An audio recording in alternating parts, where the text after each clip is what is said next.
2016년 OECD가 발표한 통계 자료 하나를 보니까요. OECD 회원국들 중에서 우리 대한민국의 근로자들이 세 번째로 일을 많이 한다네요. 제일 많이 일하는 나라가 멕시코고요. 그 다음이 코스타리카이고, 그 다음에 우리 대한민국 근로자들이 세 번째로 OECD 가입한 국가 중에서 세 번째로 일을 많이 한다고 합니다. 여러분들 1년에 몇 시간 정도 일하시는지 평균적으로 계산을 해보시는 분이 아마 거의 없으리라고 생각이 되어지는데, 이 통계 자료를 보니까 우리나라 근로자들의 연평균 근로시간이 얼마냐면 2069시간입니다. 제가 평균적으로 계산을 해봤더니요, 그 하루에 약 한 8시간 반, 우리가 1년 365일을 기준으로 해서 공휴일 빼고 주일 빼고 뭐 이렇게 계산을 해보니까 평균 250일 정도 일을 하는데, 이거를 나눠 보면은 한 8시간 반 정도 일을 한다고 그렇게 계산이 되어집니다. 그런데 OECD 근로자들은 그러면 얼마 정도 일을 할까? OECD 근로자들의 평균 근무 시간이 1763시간이에요. 그러니까 우리나라 근로자들이 1년에 몇 시간 정도를 더 일하냐면 306시간 정도를 더 일하는, 아주 열심히 일하는 사람들이라고 하는 것입니다. 그런데 문제는 일을 열심히 하다 보니까 수면 시간도 너무 적다네요. 여러분들 하루에 몇 시간 주무십니까? 평균 수면 시간이 6시간 30분 정도 된다고 합니다. 그래서 전반적으로 우리나라는 피곤한 사회다, 그렇게 OECD가 평가를 했어요. 대한민국 참 피곤한 사회입니다. 여러분들 피곤하게 살고 계시는 거 세계가 알아주고 있습니다. 자, 그런데 이 피곤이 지속되어지면서 나타나는 현상이 뭐냐면 스트레스가 많이 발생한다는 것이지요. 여러분들 또 하나의 통계 자료를 여러분들에게 소개하고 싶은데요. 2016년 미국의 시사 경제 주간지 블룸버그가 조사한 자료를 보니까요. 보통 스트레스 지수가 높은 나라는 특징이 있대요. 어떤 특징을 가지고 있느냐면, 먹을 것이 없는 기아 상태에 있는 나라이거나, 아니면 정치적으로 굉장히 혼란해서 뭐 하루아침에 이 정권이 바뀌고 쿠데타가 일어나고 뭐 이러는 상황의 나라들이라든가, 아니면 전쟁 중에 있는 나라들이 보통 스트레스 지수가 굉장히 높다고 합니다. 그래서 이 블룸버그 시사 경제 주간지에서 전 세계에서 비교적 스트레스 지수가 높은 나라들을 쭉 선정했는데, 몇 개를 선정했냐면 74개를 선정했어요.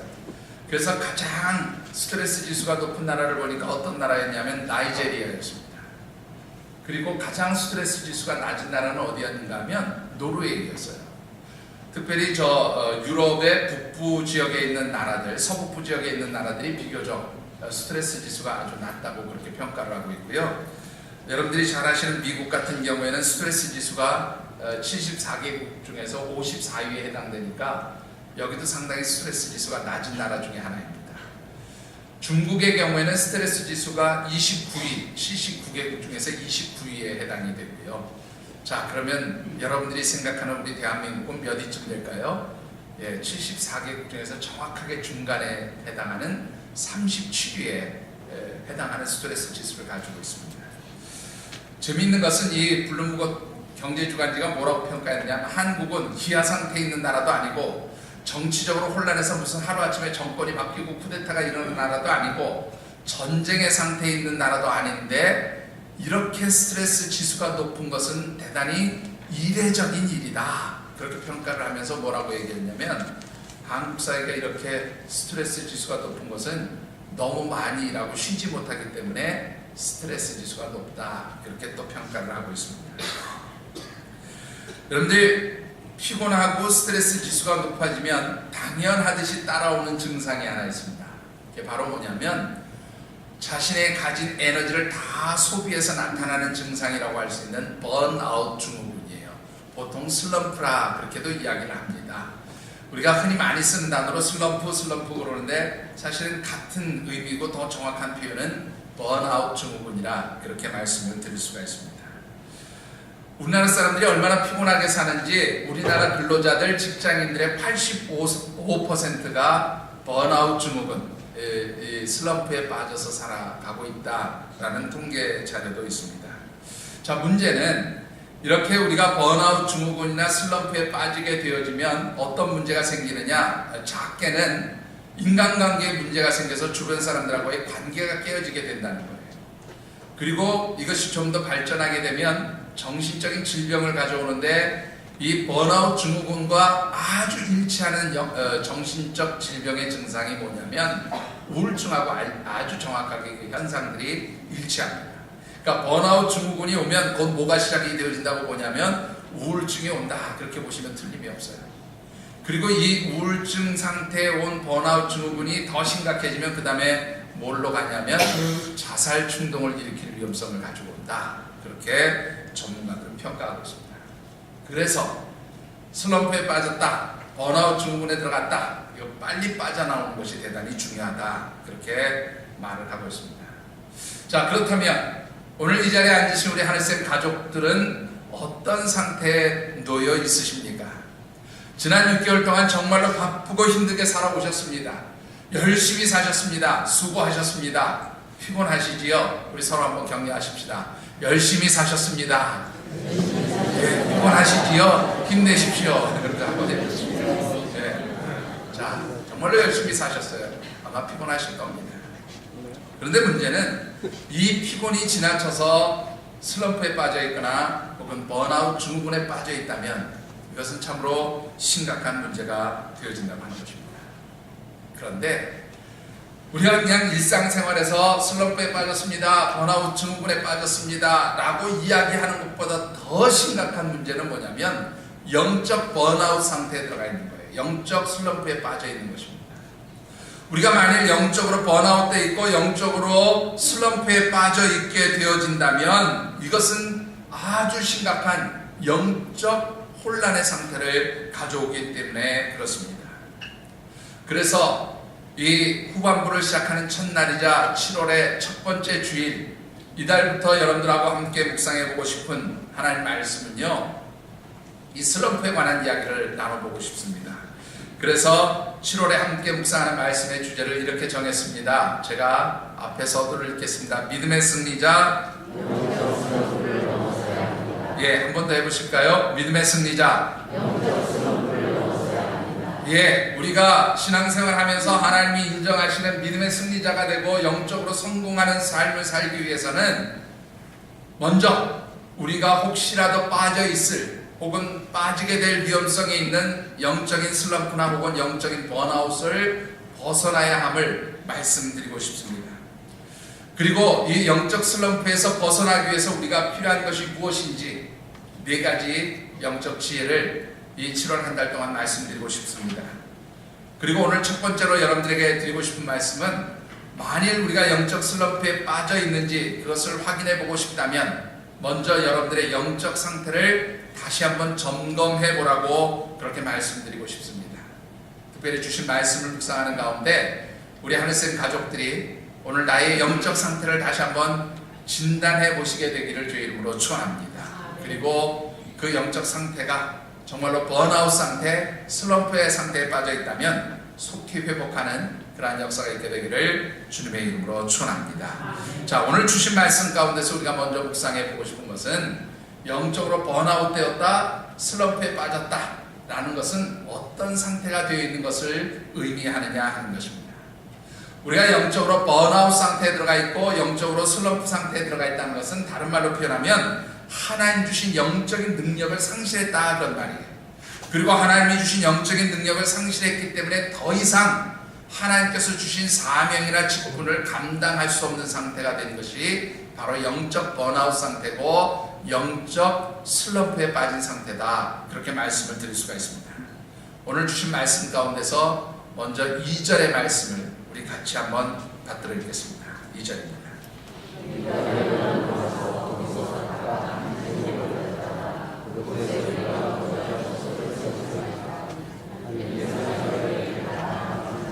예, 그 다음 4절과 5절도 같이 한번 읽어보겠습니다.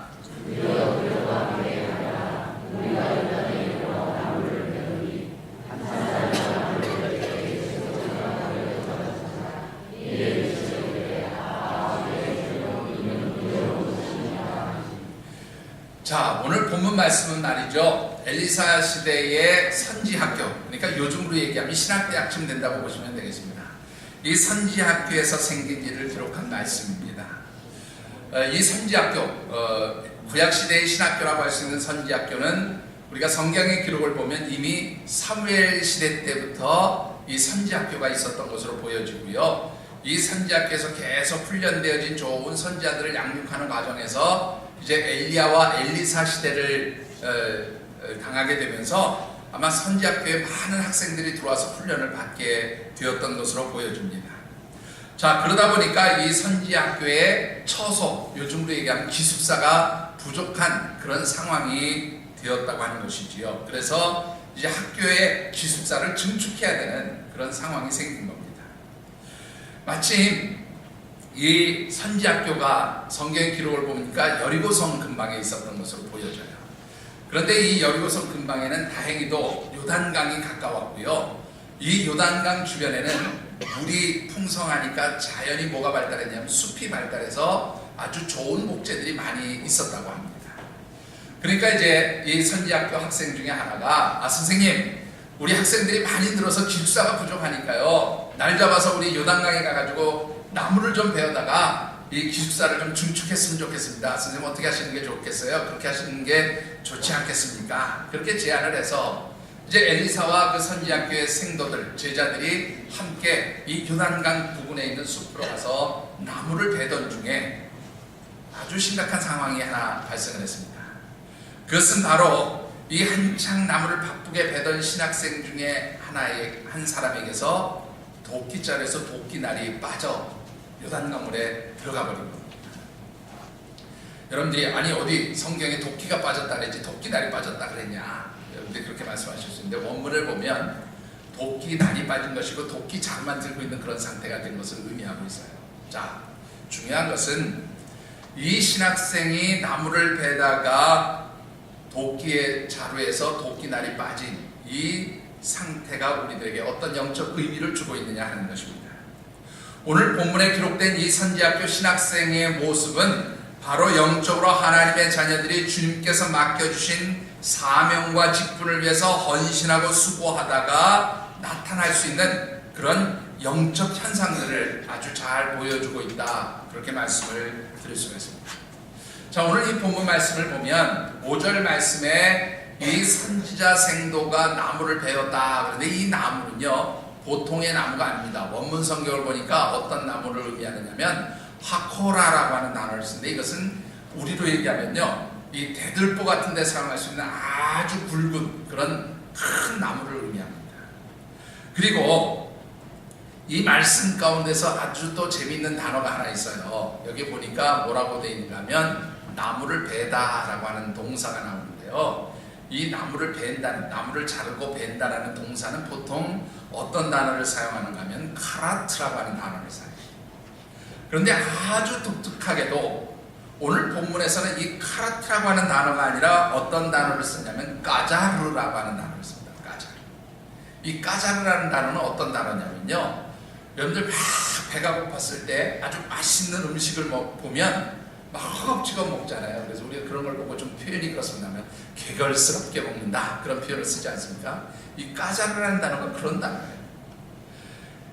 그러니까 나무를 베는데 이 신학생이 마치 음식을 개걸스럽게 먹는 것처럼 나무를 베었다, 그런 표현입니다. 그러니까 이것은 무슨 뜻인가 하면 이 신학생이 나무를 베기 위해서 아주 정신없이 일을 했다, 이것을 아주 강조해서 표현한 단어가 바로 이 본문에 나오는 까자르라고 합니다. 자, 그러니까 이 말씀을 좀 정리해보면 이 신학교의 신학생인 한 선지생도가 이제 학교의 기숙사를 증축하기 위해서 나무를 베는데 이 대들보로 쓸만한 아주 좋은 나무를 발견하고요, 이 나무를 베기 위해서 정말로 열심히 땀 흘려 수고를 했다, 그렇게 말씀을 드릴 수가 있습니다.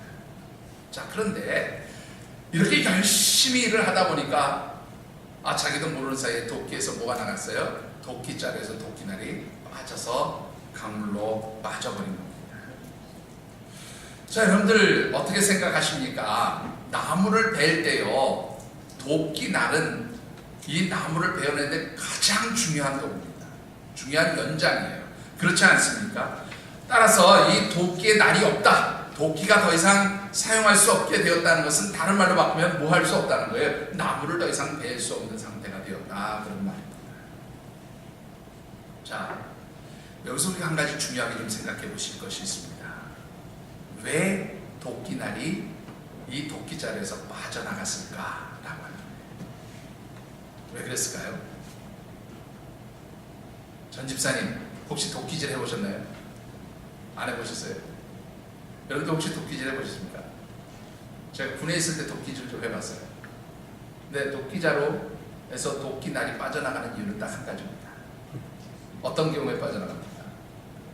이 도끼자루에 아주 단단하게 끼어져서 고정되어 있지 않으면, 헐거워지면 이 도끼의 날이 휘두를 때 빠져나갈 수 있게 되어진다고 하는 것이죠.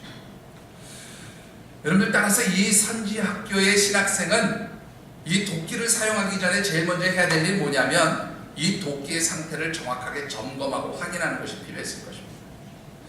더군다나 이거 자기가 평소에 관리하던 도끼가 아니고 이웃에게 빌려왔으니까 이 도끼가 잘 사용할 수 있을 만큼 그렇게 아주 도끼 자루에 도끼날이 견고하게 고정이 되어 있는지, 혹은 이 날이 잘 갈려 있는지, 이런 것들을 확인하고 점검했어야 한다는 것이죠. 여러분들, 어떤 분야에서든지 전문가로 인정을 받는 사람들을 보면 공통된 특징이 하나 있어요. 특히 기술직에서 일하는 분들을 보면 아주 정확하게 그 특징들이 드러납니다. 그게 바로 뭐냐면, 이 기술직에서 일하는 분들은 자기가 어떤 작업을 하거나 일을 시작하기 전에 반드시 무엇부터 확인하냐면 자기가 사용하는 장비나 연장의 상태를 확인하는 것이 일보다 먼저예요. 백수장님 어떻게 생각하십니까? 맞습니까? 그렇습니다. 도끼자루에다가요. 예? 영적인 못을 때려박아야 되는데 예. 그걸 안 박으니까 헐렁한 거예요. 그렇죠. 그러니까 가운데다가- 중요한 거는 네. 연장을 어떤 연장을 사용하느냐, 이 연장의 상태가 어떠하냐, 이거 정확하게 점검해야 된다는 겁니다. 황 집사님 어떻습니까? 그렇지 않습니까? 예? 여러분들, 연장을 확인하고 점검하는 일은 대단히 중요합니다. 만일 이 연장이 철저하게 점검되지 않으면 어떻습니까?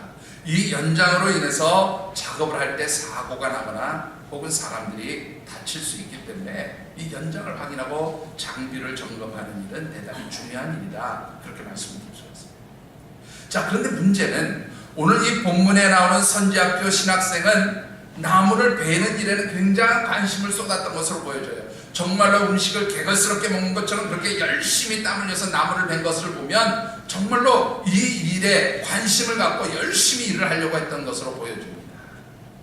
그런데 정작 이 일을 위해서 꼭 필요한 도끼날이 자루에 견고하게 교정되어져 있는지 그것은 살펴보지 않았다라는 겁니다. 여러분 한번 생각해 보십시오. 이 도끼의 날이, 이 도끼를 휘두를 때 말이죠, 날이 빠져나가면 어떤 위험성이 있는지 아십니까? 겪어보신 분은 알겠지만 둘 중에 하나입니다. 자기가 다치든지 아니면 옆에서 같이 일하는 동료를 다치게 할 수 있다.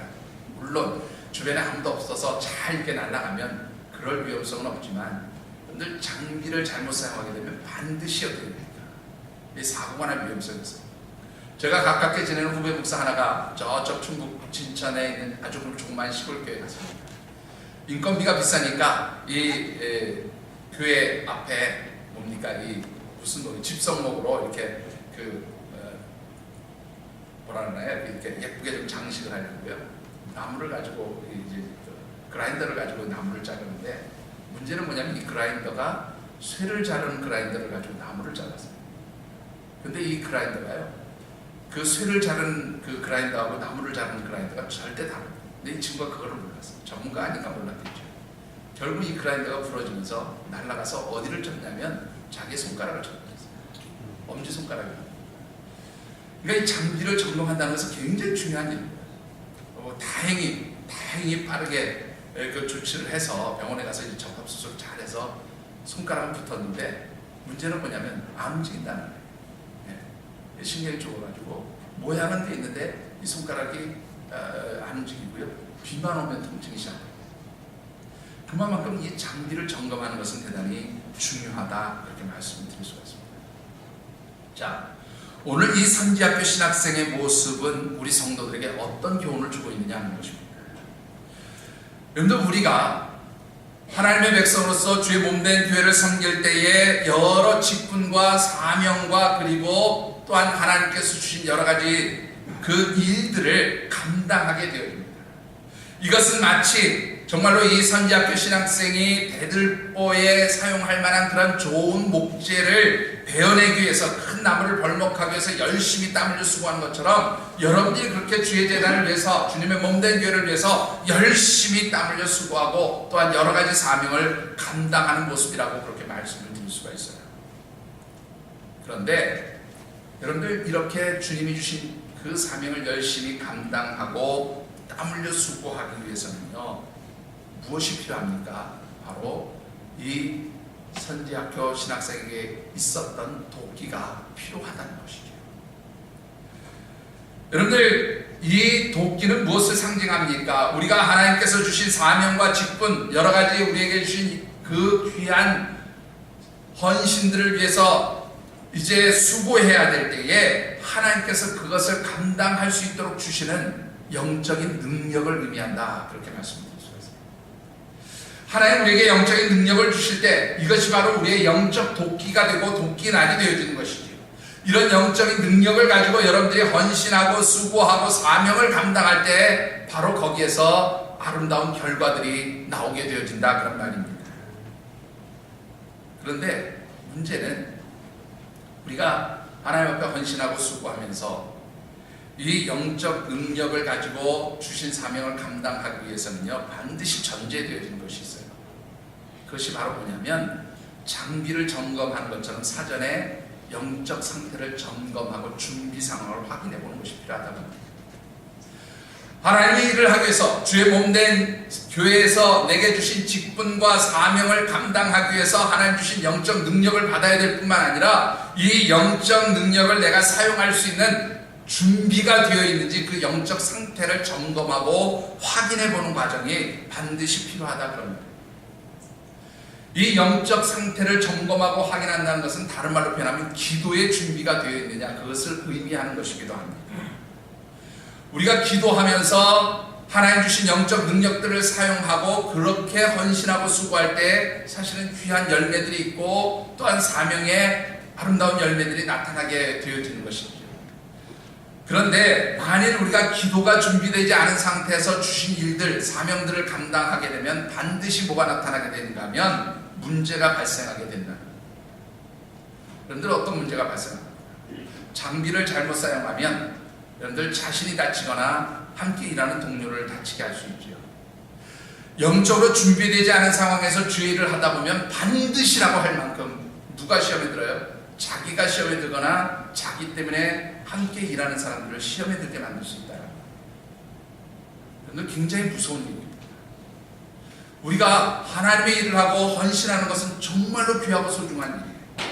그런데 이 일을 감당하기 위해서는 영적으로 여러분들이 기도하면서 준비되어 있어야 한다는 사실입니다. 준비되어 있지 않으면 그것이 바로 뭐예요? 헌신하다가 수고하다가 땀 흘리다가 자기 자신을 해칠 수도 있고 혹은 함께 일하는 동력자들에게 상처를 줄 수도 있게 되어진다고 하는 것이죠. 이 영적 도끼의 날이 날아갔다는 것은 다른 말로 표현하면 그래서 뭐가 되어지는가 하면 번아웃 상태가 되어지고 영적으로 하나님의 능력을 상실한 상태가 되어지는 것이고 영적으로 어떻게 해요? 슬럼프에 빠진 그런 상태가 되어진 것을 의미한다, 이렇게 말씀드릴 수가 있습니다. 자, 여러분들은 어떻습니까? 지난 6개월 동안 여러분들이 주의 몸된 교회에서 사역을 하셨든지 아니면 뭐 세상에서 각자에게 주어진 일들을 하셨든지 어떤 마음, 어떤 생각으로 여러분들이 일하셨습니까? 사실 일에 바쁘다 보면 내가 영적으로 어떤 상태인지 모르고 정신없이 휘몰아칠 때가 있어요.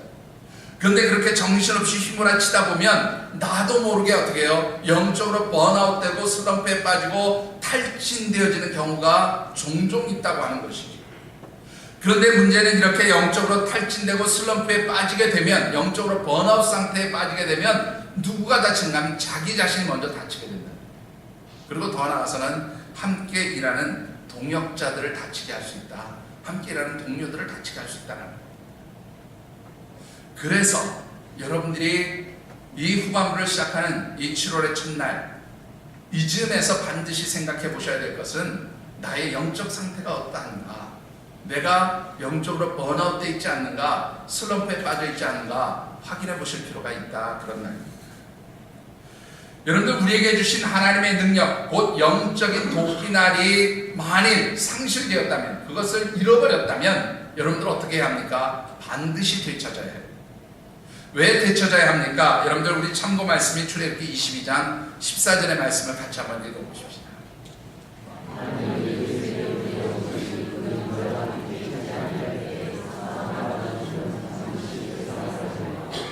자, 여러분들, 이 신학생이 빌려온 것은, 그 빌려온 도끼는 빌려온 도끼입니다. 그렇죠? 빌려온 것은 반드시 어떻게 해요? 되돌려줘야 했습니다. 그런데 만일 그것이 되돌려지지 않게 되면 어떻게 되면 배상을 했어야 돼요. 반드시 갚아줘야 된다.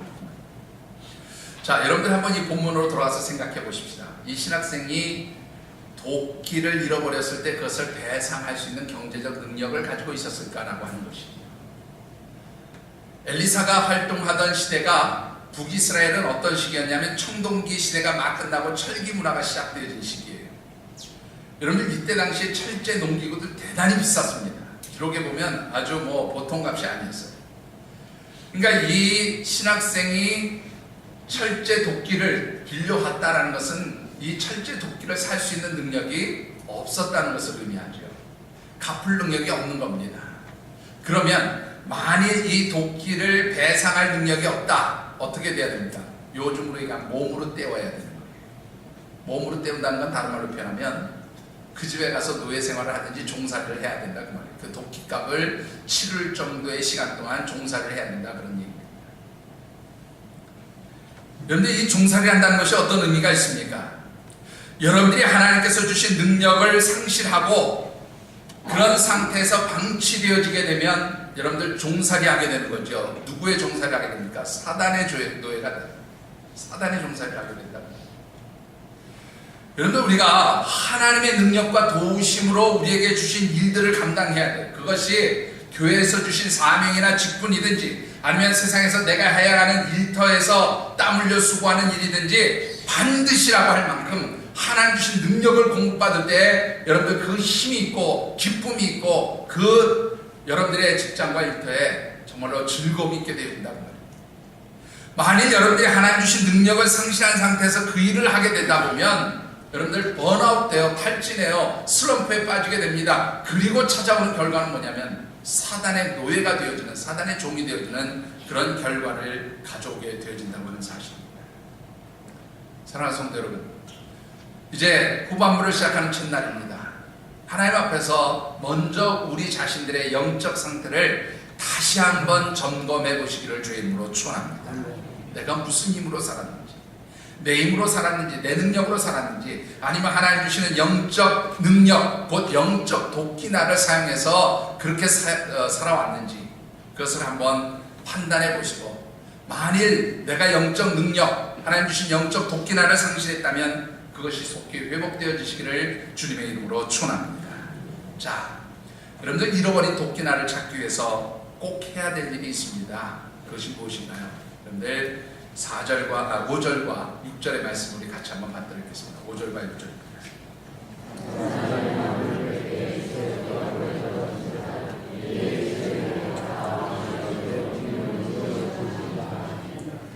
자, 여러분들 여기서 본문을 좀 찾아보기 전에 5절과 한번 읽어보시죠. 같이 읽겠습니다. 6절입니다.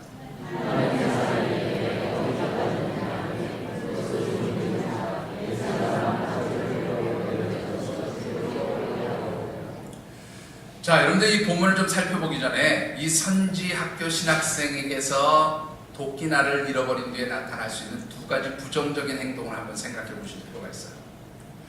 자, 이 선지학교 학생, 이 신학생이 도끼날을 물에 딱 빠뜨렸을 때 나타낼 수 있는 두 가지 부정적인 행동이 있습니다. 첫 번째는 뭐냐면, 도끼날이 없으니까 나는 더 이상 일할 수 없습니다. 그러므로 내가 지금까지 도끼날이 빠질 정도로 열심히 일했으니까 이제는 좀 쉬겠습니다 라고 말하면서 쉼을 빙자한 게으름을 부르는 거예요. 왜? 도끼날이 없잖아요. 나무 더 이상 할 수 없잖아요. 그러니까 나 나무 이 도끼날이 빠질 정도로 열심히 일했어요. 그러니까 좀 쉬어도 되겠죠. 그렇게 말하고 일하지 않는 겁니다. 자, 여러분들 좋습니다. 우리가 주의를 하든지 혹은 또 여러 우리 삶의 자리에서 여러분들에게 주신 일들을 하든지 여러분들 영적으로 지치고 피곤해질 때 분명히 있습니다. 잠시 쉼이 필요할 때가 분명히 있습니다. 그런데 이렇게 쉼이 필요할 때 잠시 쉬고 회복하는 것은 정말로 중요해요. 문제는 쉰다고 이 도끼날이 되돌아오지 않는다는 거예요. 무슨 말인가 하면 여러분들이 쉬면서 영적으로 회복하지 않으면, 영적인 방법으로 쉼을 누리고 회복하지 않으면 절대로 인간적인 방법으로, 세상적인 방법으로 쉰다고 할 때에 그 쉼을 통해서 영적 능력들이 회복되는 것은 아니다 그럽니다. 여러분들이 피곤하고 지쳤을 때, 힘들었을 때 잠시 쉬는 거 좋아요. 그런데 그 쉼의 방법은 반드시 영적인 방법이 되어야 한다는 거예요. 영적인 방법이 아니라 인간적인 방법이나 세상적인 방법의 쉼은 도끼날을 절대로 회복시켜주지 않는다는 거예요. 두 번째 부정적인 행동은 뭐냐면 위장하는 겁니다. 도끼날을 잊어버렸지만 나 도끼날 아직 가지고 있는 것처럼 그렇게 위장하면서 일하는 척하는 거예요. 여러분들 역시 문제가 있습니다. 어떤 문제가 있습니까? 당연히 도끼날을 되찾을 수 없는 것은 물론이거니와 문제는 빈 도끼자루만 계속 휘둘러도 나무는 베어낼 수 없다고 말이에요. 다른 말로 표현하면 결과가 없다고 말이에요. 정확한 표현은 일을 했지만 뭐가 없어요? 열매가 없는 상태가 이어진다고 말이에요. 여러분들 중요한 것은요, 아무리 여러분들이 열심히 땀 흘려 수고해도 하나님이 주시는 그 능력과 도우심을 힘입지 않고는 여러분들 절대로 열매가 없어요. 정말로 성경의 내용들을 살펴보시면 열심히 땀 흘려 수고하지만 여러분들 소득과 소산이 말라버려요. 하나님 능력 없이 일할 때에 오는 결과예요. 하나님 도우심 없이 할 때에 나오는 결과예요. 그래서 사실 우리에게 주의 일을 하든지 헌신을 하든지 봉사를 하든지 아니면 직장에서 나가서 여러분들이 열심히 땀 흘려 수고하든지 가장 중요하게 여러분들이 생각해야 될 것은 하나님의 능력이 회복되어져요. 여러분들 우리가 직분을 받고 사명을 받는다는 것은 사실은 굉장히 중요한 의미가 있어요. 어떤 의미가 있습니까? 여러분들 직분과 사명을 받는다는 것은요, 사실은 하나님께 축복받을 그러한 통로를 우리가 받게 되었다는 것입니다. 하나님 분명히 주신 사명과 직분을 제대로 감당하는 사람들에게는 반드시 그에 합당한 축복도 주세요. 문제는 이것이 제대로 감당되지 못했을 때가 문제입니다. 여러분들 하나님 반드시 사명을 주실 때 축복을 약속하시지만 그 주신 사명이 감당되지 못했을 때는 그에 합당한 대가도 역시 치르게 하십니다. 이게 무서운 거예요. 여러분들은 어떤 직분, 어떤 사명을 받으셨습니까? 그 직분과 사명을 여러분들이 감당하기 위해서는 가장 중요한 것이 하나님 주신 영적 능력들을 회복하는 거예요. 그 영적 능력들이 사라지게 되면 직분도 사명도 내 삶의 자리에서 어떤 일을 해도 열매 없는 결과를 가져오게 된다 그런 거예요. 여러분들 어떻게 해야 이 영적인 도끼날, 하나님 주신 영적 능력들을 회복할 수 있게 되어지는 것입니까?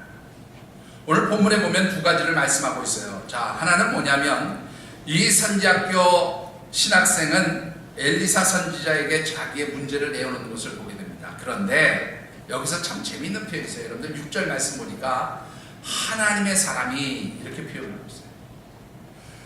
여러분들 보통 성경에서요, 누구를 나타낼 때 엘리사가 혹은 선지자가 이런 표현을 써도 하나님의 사람이 라고 쓰는 표현은 아주 특별한 경우에 사용하는 표현입니다.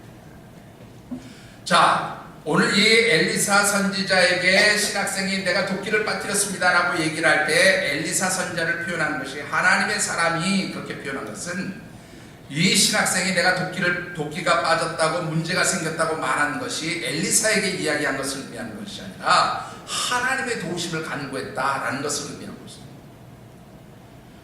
여러분들 우리가 신앙생활 하면서 또 세상에서 우리 각자에게 주어진 여러 가지 일들을 하면서 영적으로 번아웃 될 수 있어요. 슬럼프에 빠질 수 있어요. 지치고 탈진할 수 있습니다. 그런데 그때 가장 중요한 회복의 방법은 그냥 쉬는 게 아니라 누구에게 그 문제를 가져 나오는 거예요. 하나님께 문제를 가지고 나오는 거예요. 하나님의 도우심과 은혜를 구하는 겁니다. 영적인 방법으로 쉬고 회복하는 것이 중요하다 그런 거예요. 하나님의 도우심과 은혜가 공급되지 않고는 절대로 영적 회복이 일어나지 않습니다. 여러분들이 정말로 하나님 주신 사명 직분 기쁨으로 감당하시고 하나님 주신 은혜와 축복 누리고 열매를 누리기 원하십니다. 늘 하나님의 도우심을 간구하며 기도하시는 성도들이 되어주시기를 주의 이름으로 축원합니다. 그럴 때 하나님 주신 영적 능력도 계속 공급됩니다. 자, 두 번째로요, 이 선지학교 신학생이 우리에게 보여주는 또 하나의 중요한 모습이 있어요. 그것은 바로 뭐냐면 자기가 도끼날을 빠뜨린 장소를 정확하게 기억하고 있습니다. 이것은 무엇을 의미하는가 하면 내가 죄를 하다가 혹은 또 하나님께서 맡기신 사명을 감당하다가 직분을 감당하다가 혹은 여러 가지 일들을 하다가 어떤 자리에서 나의 영적 능력이 상실되고 내가 탈진하게 되었는지 번아웃되게 되었는지 그 자리를 확인하는 것이 중요하다. 내가 지치고 탈진한 바로 그 자리를 하나님 앞에 내어놓고 하나님 도와주세요라고 구할 때 하나님이 그 자리에서 바로 무엇을 시작하세요? 그 탈진하고 지친 것들을 회복시키는 자리가 바로 그 자리에서부터 시작되어진다는 겁니다. 여러분들이 신앙생활하고 또 하나님 일을 하고 그러다가 지칠 수 있고 탈진할 수 있지만 그 지친 자리, 탈진한 자리들을 하나님 앞에 내어놓고 하나님 내가 이 일을 하다가 이렇게 수고하다가 탈진했습니다. 지쳤습니다. 하나님 회복시켜주세요. 간구하셔야 돼요.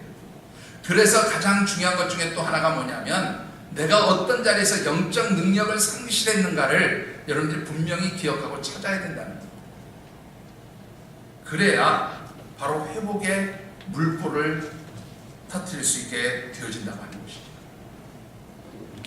우리가 우리의 문제들, 영적으로 탈진하고 도끼날을 잃어버린 이 상태를 하나님 앞에 찾아와서 내어놓고 하나님의 도우심과 은혜를 구하면서 하나님 내가 이 자리에서 이 상황에서 이런 형편에서 영적 능력이 상실되었습니다. 내가 하나님 이렇게 지쳤습니다. 고단합니다. 그렇게 하나님의 도우심을 요청할 때 하나님 주시는 은혜가 무엇입니까? 여러분들 바로 6절과 7절에 그 답이 나와 있음을 보게 됩니다. 같이 6절과 7절을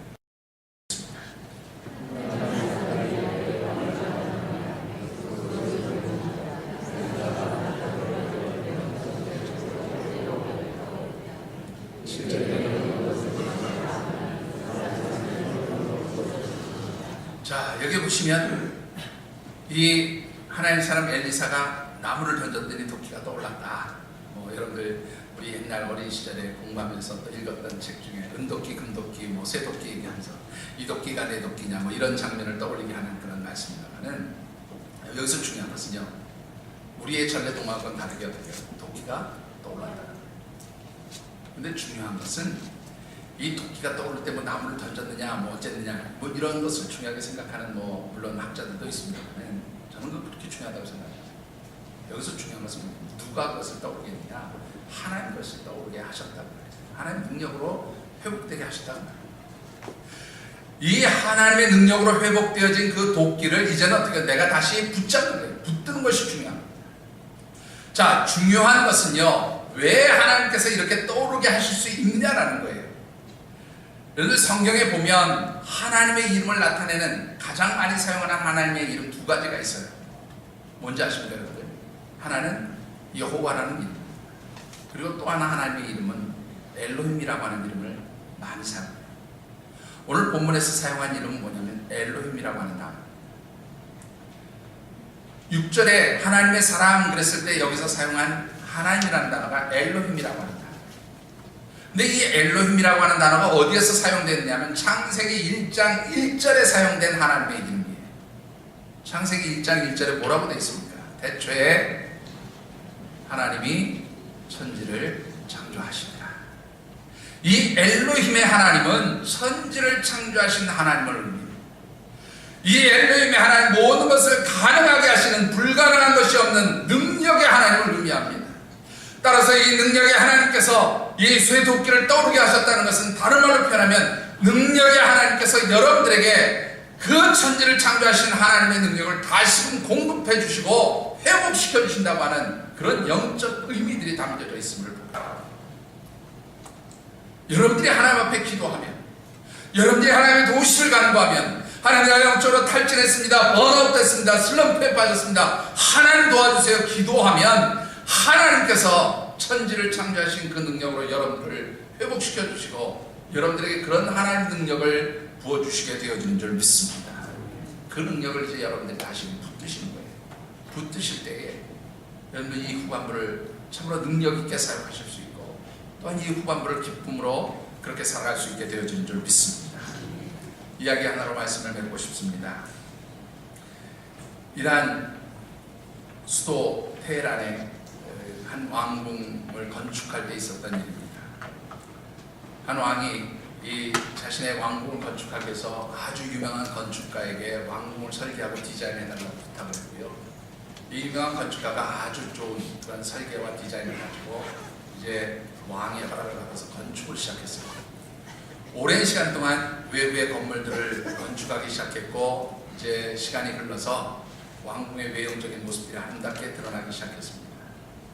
그리고 이제 외부 공사가 끝나고 내부에 장식을 시작하는데 여러 방들, 기둥들, 벽들을 이제 장식하는 과정에서 이 건축가는 어떻게 장식하기로 했냐면 아름다운 생유리를 가지고 이 방들을 장식하려고 그렇게 특수한 유리들을 주문했어요. 그리고 이제 이 내부를 장식하기 위해서 그 주문한 거울 유리들이 이제 외국으로부터 수입돼서 들어왔는데요. 이 장식을 하기 위해서 그 포장을 다 풀어보니까 사람들이 다 낙담을 하고 말았습니다. 왜냐하면 다 깨져버린 거예요. 완전히 산산조각이 납니다. 운송 과정에서 문제가 있었던 거죠. 여러분들 실망한 건축가는 이 유리 조각들 다 쓸어서 버리라고 그렇게 이야기를 했습니다. 그때 인부 중에 한 사람이 이렇게 얘기를 했어요. 건축가님, 이 유리를 한번 깨진 유리를 이 벽과 기둥에 붙여보면 어떨까요? 깨졌기 때문에 더 예쁠 수도 있지 않을까요? 그런 제안을 하게 됩니다. 이 건축사가 그 제안에 영감을 받고요. 이 유리 조각들을 아주 잘게 붓습니다. 더 잘게 그렇게 붓은 다음에 이 유리 조각을 마치 모자이크 붙이듯이 그렇게 벽과 기둥과 천정으로 이제 붙이고 장식을 하기 시작했어요. 공사가 끝났을 때 참으로 놀라운 일들이 벌어지기 시작했습니다. 이 다양한 면으로 반사되어지는 빛 때문에 마치 이 궁궐 안에 있는 벽과 기둥과 천정은 화려한 다이아몬드를 장식해 놓은 것처럼 그렇게 아주 놀라운 빛의 반사로 아름다운 모습을 연출하기 시작했습니다. 대단히 황홀하고 아름다운 왕궁이 완공이 되어진 것이죠. 완성되어진 왕궁을 보면서 왕이 칭찬했습니다. 아니 어떻게 이런 생각, 이런 아이디어를 낼 수 있냐고 그렇게 건축가에게 칭찬하니까 이 건축가가 그 자초지장을 다 얘기를 했습니다. 그랬더니 이 왕이 인부를 불렀어요. 아니 너는 어떻게 해서 이렇게 창조적인 제안을 할 수 있었느냐 그렇게 물었더니 이 인부의 대답이 참 재밌었습니다. 사실 저는 이 건축 현장에서 일하기 전에 양복점에서 일을 했습니다. 이 양복점에서 부자들의 옷을 만들고 나면 그 짜증나는 조각으로 서민들의 옷을 만들기도 하고 혹은 이불을 만들기도 하고 그러는데 제가 보니까 이 조각난 것을 다 모아서 한 것이 더 예쁘고 아름다운 것을 본 적이 있습니다. 그래서 이 조각난 유리 조각이지만 이것이 모여지면 오히려 더 아름다울 수 있다는 생각 때문에 그렇게 제안을 할 수 있었습니다 라고 이야기를 했다는 거죠. 여러분 어떻게 생각하십니까? 여러분들이 사역을 하다가 번아웃되고 탈진된 것은 산산조각난 유리의 모습처럼 그렇게 깨어지고 비틀리고 망가진 모습일 수 있어요. 그러나 그런 모습일지라도 여러분들이 하나님 앞에 여러분들을 내어놓고 하나님께 여러분들을 내어 맡기면 하나님께서는 여러분들에게 새로운 능력을 주시고 또 하나님께서 여러분들을 참으로 놀랍게 회복시키면서 여러분들을 통한 아름다운 작품을 만들어 가실 줄 믿습니다. 여러분들 탈진할 수 있고 다 힘들 수 있어요. 제가 중간에 말씀드리지 않았지만 엘리사의 스승이었던 엘리야 선지자도요 여러분들 얼마나 능력 있는 선지자였습니까? 갈멜산에서 그 바알과 아세라 우상의 선자들과 영적 대결을 벌이면서 참으로 하늘로부터 불을 내리고, 그래서 이 영적 대결에서 승리하고 바알 아세라의 우상의 선자들을 죽일 수 있는 그런 능력을 나타내 보였습니다. 그랬던 그가 열왕기상 19장 4절의 말씀을 보면 어떻게 됩니까? 탈진합니다. 번아웃 됩니다. 슬럼프에 빠집니다. 그래서 어떻게 해요? 하나님 죽여주세요라고 그렇게 고백하는 것입니다. 여러분들, 번아웃, 탈진 누구에게나 찾아올 수 있습니다. 중요한 것은 그것을 인정하는 것입니다. 인정하고 하나님 앞에 내어놓고 하나님의 도우심과 은혜를 구하는 겁니다. 하나님이 회복시켜 주신 능력을 간구하는 것입니다. 그렇게 될 때에 참으로 하나님 여러분들을 통해서 아름다운 역사들을 회복시켜 주시고 이루어 주실 줄 믿습니다. 이 2017년 새롭게 시작하는 후반부, 참으로 하나님 주신 능력 안에서 여러분들이 다 승리하시는 아름다운 믿음의 승리자들이 되어주시기를 주의 이름으로 축원합니다. 기도하겠습니다.